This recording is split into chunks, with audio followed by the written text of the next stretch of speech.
Dear students, welcome to After R.A.T.S, NEET or Next, Day 2.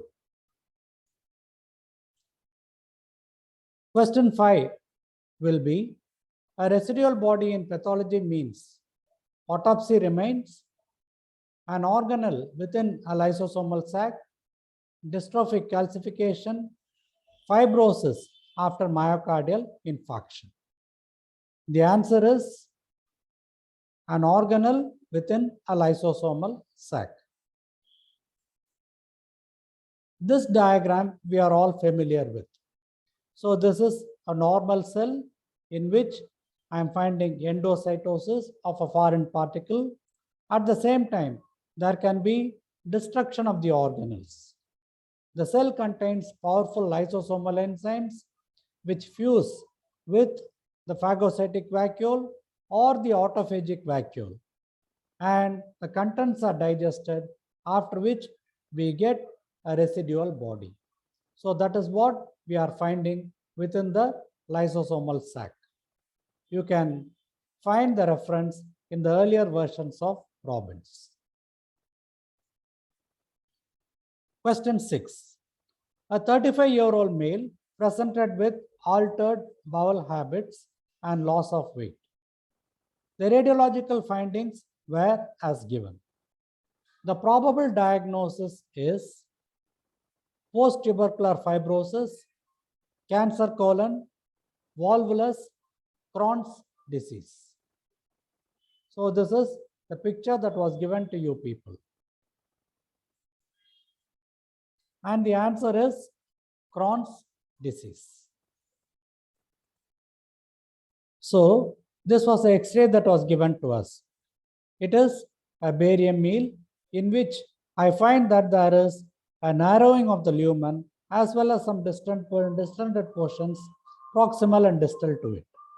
This is called the classical string sign. This is what we see in a case of Crohn's disease. This is the pathological gross specimen counterpart, in which I am finding thickening of the wall of the intestine and narrowing of the lumen of the intestine. If I were to touch it, it will be rather tough, which is called a hose pipe-like rigidity. These are the other changes in a case of Crohn's disease given for the sake of completion.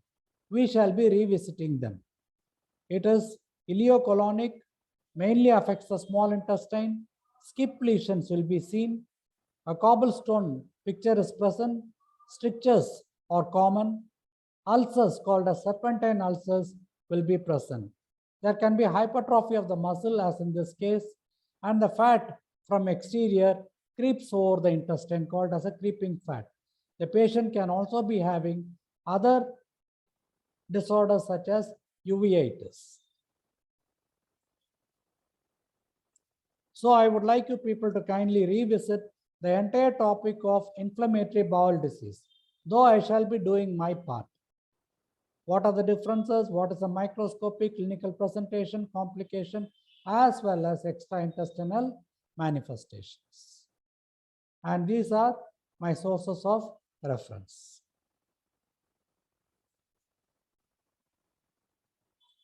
We move on to the next question. Question 7.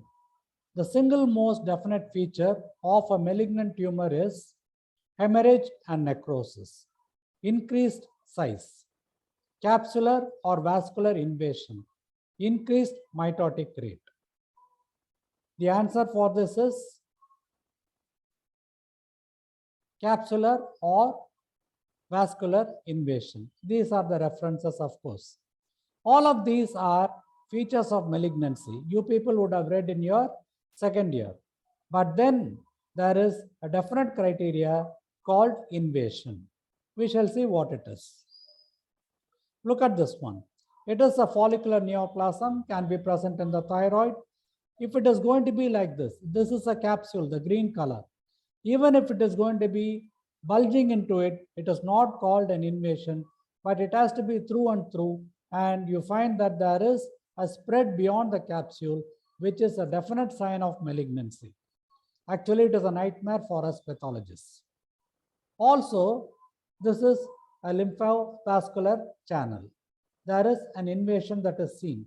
I find that there is an endothelium lined lumen within which I am finding clusters and islands of tumor cells.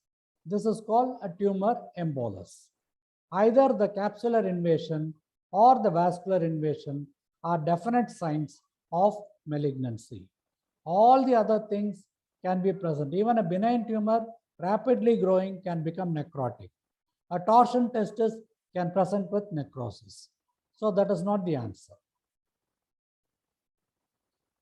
This is another counterpart. Here there is no capsule or anything. It is a stratified squamous epithelium that is thrown into folds, an undergraduate slide for you. And this is what we see in an endoscope.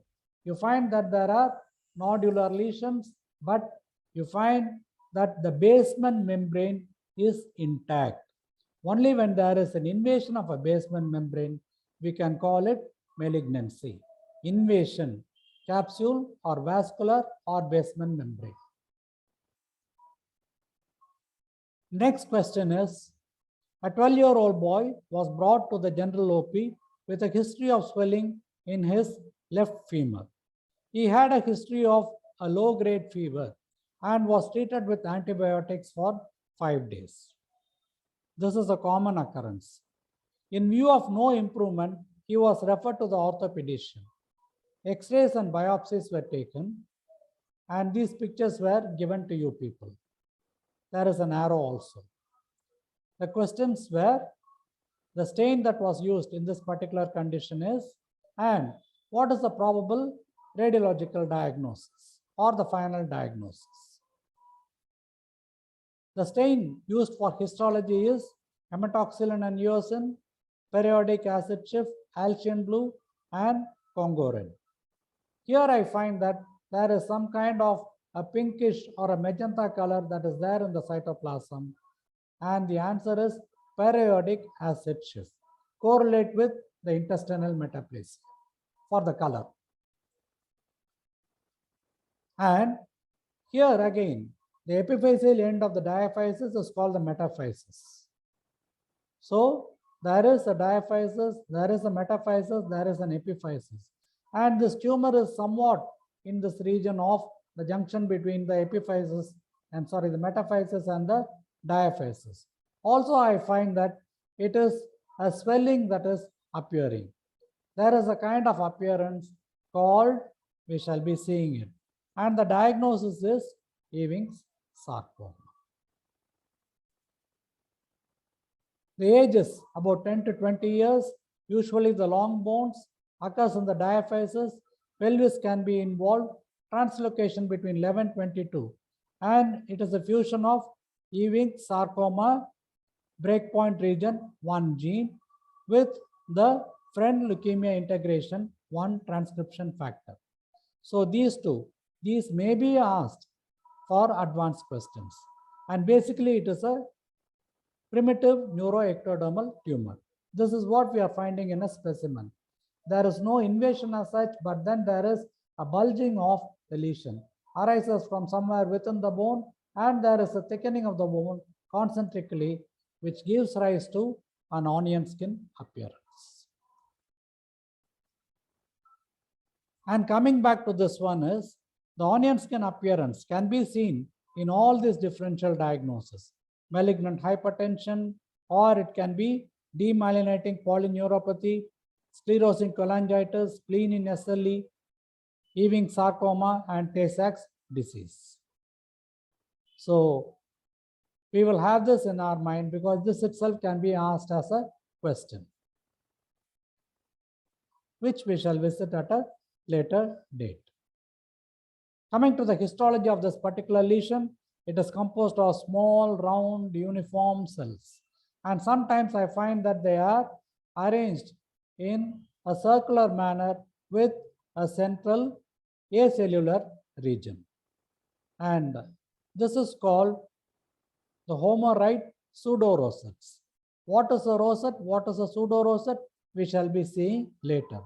But the small round cells can be seen in a neuroblastoma, non-Hodgkin's lymphoma, nephroblastoma, medulloblastoma. So I find that there are two other questions also that have been included in this. And these are the references.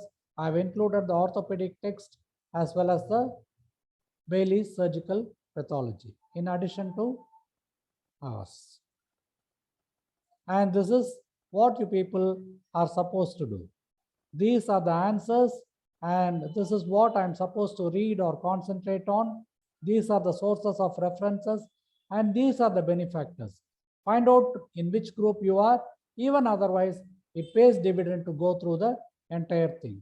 Concentrate on the hidden questions also. Life is a school of probability. See you on day 3.